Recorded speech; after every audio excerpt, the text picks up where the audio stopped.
ছেলে মেয়েকে আমি ছেড়ে দেবো। ক্লাস 4-এ 27টা ছেলে মেয়ে আছে, এই 27টা ছেলে মেয়েকে আমি ছেড়ে দেবো? আমার স্কুল শূন্য হয়ে যাবে। এটা আমার স্কুল, আপনাদের স্কুল নয়। আপনারা গলাইদড়ি পাড়ার বাসিন্দা, আপনাদের এটা স্কুল নয়। অত্যন্ত ব্যথার একটা বিষয় এটা। আমাদের এই স্কুলে 400-500 স্টুডেন্ট দাঁড়াতো, এখন 30টা ছেলেকে নিয়ে আমরা ক্লাস করতে হয়।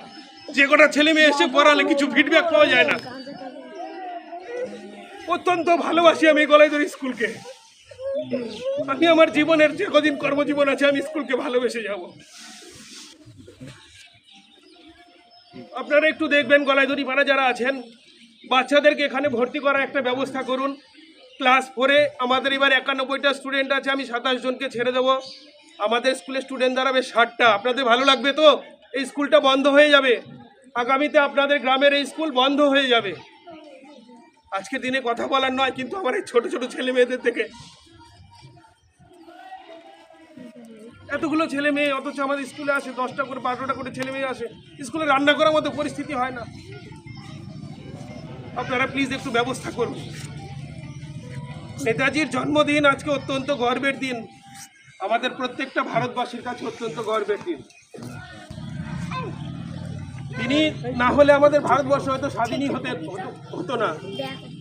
তার আজীবন সংগ্রাম আমাদের এই দেশের জন্য, তিনি আমৃত্যু ভালোবেসে গেছেন, সারা দেশকে তিনি ভালোবেসে গেছেন।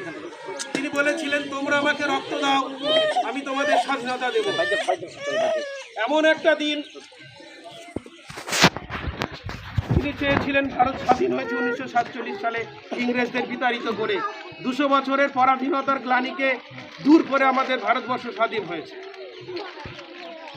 এই নেতাজি না থাকলে হয়তো এত মসৃণ হতো না আমাদের এই স্বাধীনতা পাওয়াটা। ভালোবাসুন দেশকে, সবাই ভালোবাসুন, গ্রামকে ভালোবাসুন, নিজের বাবা মাকে ভালোবাসুন, নিজের ছোট্ট অঞ্চলটাকে ভালোবাসুন। ছোট্ট ছোট্ট ভালোবাসার মধ্য দিয়েই গড়ে উঠবে অনেক বড় একটা মহৎ একটা জায়গা গড়ে উঠবে। সকলের কাছে আমি এই প্রার্থনা করি, ঈশ্বরের কাছে প্রার্থনা করি, আল্লাহর কাছে দোয়া প্রার্থনা করি, যেন তোমরা সকলে খুব ভালো ছেলে মেয়ে হও। গলাইদড়ি মান যেন বাড়ে, গলাইদড়িটাকে যেন নাগাশিপাড়ার মধ্যে একটা সমস্ত দিক থেকে জায়গা তৈরি করে দিতে হবে। খেলাধুলায়, পড়াশোনায়, যোগ্যতা দিয়ে গলাইদড়িকে একটা ভালো জায়গা তৈরি করে দিতে হবে। সকলকে আবার আমার অন্তরে অন্তঃস্থল থেকে ভালোবাসা জানিয়ে